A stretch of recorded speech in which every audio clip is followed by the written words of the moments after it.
Ini ndo zvandikurambe zvazvo. Unoona kuti haizi nawe ungoti hanzi taura nekuti vanhu vakuti taura. Aiwa, ati ndori muspotlight. Munhu anotaura panenge achitaura nezvaanenge uri muspotlight saka ti wespect kuti uchashandisa voice rako munguva yakadai so. Uri muspotlight here. Asi ngori munhu wese wese kai ndiye Linda, handindi Linda. Saka unoti anafa, anoenda pamberi. Taurai kamutudze. Munhu wese ari kufamba nehashtag Zimbabwean Lives Matter. Iwe urizi. Apo tukuti ndimi vakuru vacho vari kutungamira. Kuita ku background iko kuwa. Aiwa, hatisi kuda background man. Basa background day. Ndozvaakagarira muhouse. Kuti agare mu background. Ndozvaidira house. Ungati munotaurisa fanike yo magi unotaurisa zvisingaiti. Maimboti mu house haambofaka mupinda harvest house haafaka mupinda. Uyo fe apinda harvest house. Mu house maakapinda ega ndakabatsirwa netimu. Timu ripi? Saka undotifunga takapinda ega mwembe.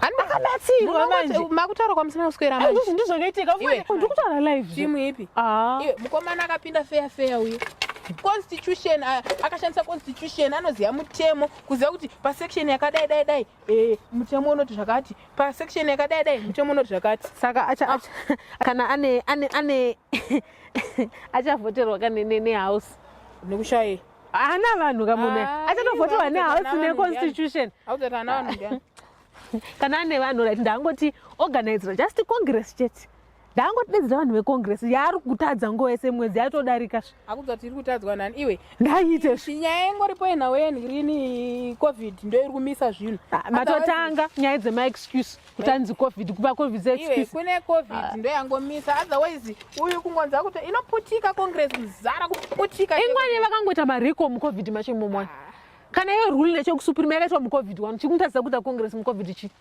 excuse hana vanhu uyu munhu anonyatsonzwisisa mitemo yelockdown kunzi vanhu ngavasaungane vanhu ngavasafambe vanhu ngavagare mudzimba dzavo ndosaka ambomira nai vanhu ava ini zvangu nezvandaona svondo rapfuura irika handikunzwa hasha sterek vanhu vari busy mubackground vachirwisana mubackground vanhu vachirwisa paforefront munhu ari kufamba nehashtag Zimbabwean Lives Matter ivo varizi dai vambomira zika zvazvozvizvaudazika vambomira vabatana uyu ikoyu anoziva mutemo weconstitution ikoyu nouyu ane vanhu chete vakabatana ka I think zvinoita nani pane zvavari kuita izvo ndizvo ndibhoweni dhagi anoziva constitution kuti unenge uri right tinotanga kuwirirana manje ungangoziva kuti wasuwa ari kuziva zvinhu zvake ezonge zouchiziva hako kuti dhagi chi hana vanhu wasu usatambeneka mukomana kepatsambeka apa kanoziva tunhu twako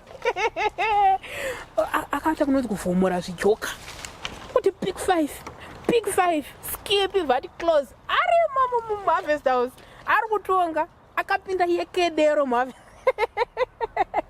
dhagi mukomana akanyora constitution ka anogona kutonga kuvhomorera chimwe chimutemo chekuti magi takutokurikola pamurimo wako izvezviso dhagi ari kunyatsoziva tunhu twake manje